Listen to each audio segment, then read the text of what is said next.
आप सभी को जय मसीह की। एक बार फिर हम लोग सर्वशक्तिमान ईश्वर का धन्यवाद करें कि प्रभु यीशु मसीह ने हम सबको अपने भवन में आने के लिए सहायता प्रदान करी, ताकि आज हम खुदा के सामर्थी और शक्तिशाली वचन को एक बार फिर से सुने और हम इसके द्वारा आशीषित हों। हालेलुया। बाइबल में लिखा है कि परमेश्वर का वचन जो है मनुष्य के जीवन का निर्माण करता है, मनुष्य के जीवन को बदलता है, ट्रांसफॉर्म करता है, बदल के रख देता है।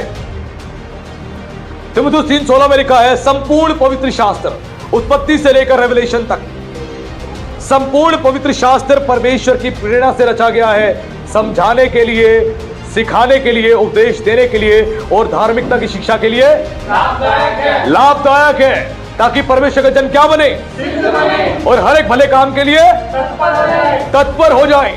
परमेश्वर का वचन ना केवल आपको सिखाता है वरन आपको सिद्ध भी बनाता है।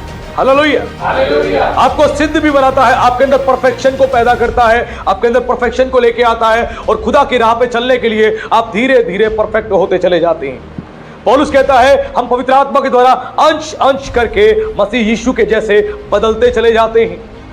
मसीह यीशु के जैसे हम बदलते चले जाते हैं अंश अंश करके। वैसे परमेश्वर के वचन का प्रचार धीरे धीरे हमें परमेश्वर के स्वभाव में, उसके स्वरूप में हमें ढालता चला जाता है, उसके जैसा बनाता चला जाता है। उसकी योग्यताएं, उसकी काबिलियत, उसकी सामर्थ, उसकी शक्ति को हम प्राप्त करते चले जाते हैं धीरे धीरे। और ये परमेश्वर का नेचर है कि परमेश्वर हर एक विश्वासी को अपने स्वभाव में धीरे धीरे ढालता ही है। हालेलुया।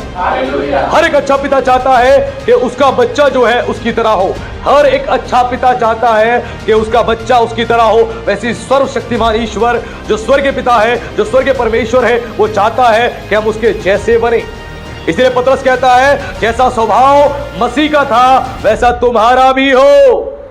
हालेलुया।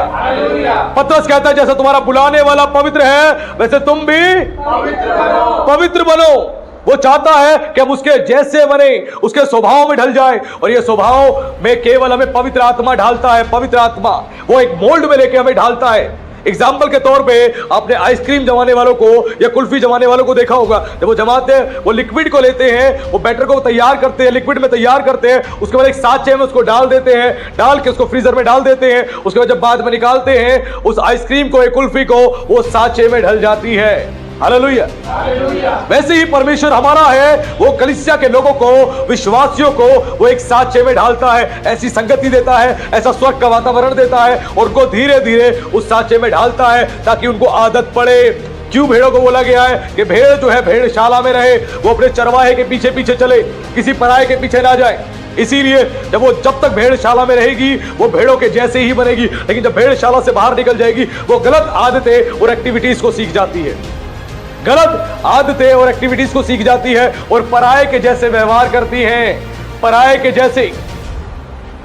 अगर कोई पिता अपने बच्चों को बहुत सारी शिक्षाएं दे रहा है और बच्चा जो है पिता की शिक्षा को सुनी अनसुनी कर रहा है, तो बाइबल कहती है अगर कोई शिक्षा को सुनी अनसुनी करता है तो अपने प्राण को तुच्छ जानता है। यानी वो अपने प्राण की अहमियत को नहीं जानता, वो उसको तुच्छ जानता है। और उसके बाद जब कोई व्यक्ति उसको बाहर का सिखा रहा है, पढ़ा रहा है, उसको बहका रहा है और अपने पिता की बात को नहीं मान रहा है, वो भटकता चला जाएगा, वो गलत मार्गों पे चला जाएगा और उसके पिता को उसका जीवन देख के समझ आ जाएगा ये भटक चुका है, ये भटक चुका है। और पिता बार बार उसको वार्न करेगा, बार बार उसको चेतावनी देगा, बार बार समझाएगा, लेकिन उसके बाद भी अगर पुत्र बात नहीं सुनेगा, पिता की बात को नहीं मानेगा, तो अंत में पिता जो है उसको ताड़ना देगा, वो ताड़ना देगा, क्योंकि वो अपने बेटे के अंदर वो गलत आदतों को देख रहा है, अपनी बेटी के अंदर गलत आदतों को देख रहा है और जिसकी वजह से उसका बेटा या बेटी गलत रास्ते पे जा रहे हैं। तो एक पिता की जिम्मेदारी है कि वो अपने बच्चों का ध्यान रखे।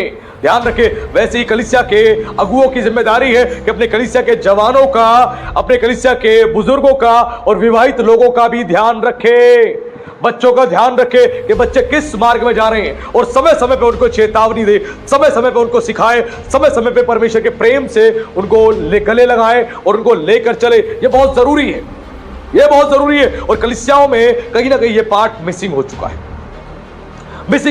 और जितनी बड़ी बड़ी कलीसियाओं में आप जाते हैं, बड़े बड़े चर्चिस में आप जाते हैं, लोग जा रहे हैं, वहां पर उन्होंने ग्रुप्स में पास्टर्स को या एल्डर्स को खड़ा नहीं कर रखा कि उनकी सुधी ले, उनकी काउंसलिंग करे, उनके लिए प्रेयर करे, नहीं खड़ा कर रखा, उनको छोड़ दिया है। और ऐसा नहीं होना चाहिए। ऐसा कभी भी नहीं होना चाहिए। आज इस बात को हम सीखें कि जरूरी है कि हर एक के ऊपर कोई ना कोई नियुक्त हो। जब आपके ऊपर कोई नियुक्त होगा ना, तो आपको उस व्यक्ति के कारण आप गलत मार्ग भटकने से बचे जाओगे। अगर आपके ऊपर कोई नियुक्त होगा तो, अगर आपने अपने ऊपर किसी को अधिकार नहीं दिया डांटने का, समझाने का, सिखाने का, काउंसलिंग करने का, आपने किसी को अधिकार नहीं दिया, तो इसका मतलब है कि आप अपनी इच्छा से चलना चाह रहे हैं, अपनी इच्छा से। अगर आप में से कोई भी अगर कैपेबल होता या विश्व भर में कोई व्यक्ति कैपेबल होता तो परमेश्वर ना उसको माता पिता देते और ना एक विश्वासी को एक अच्छा पासवान, एक अच्छा अगुआ जो है बना के खड़ा करते उसके लिए। अगर कोई इतना कैपेबल होता तो परमेश्वर क्यों किसी को खड़ा करता? लेकिन परमेश्वर जानता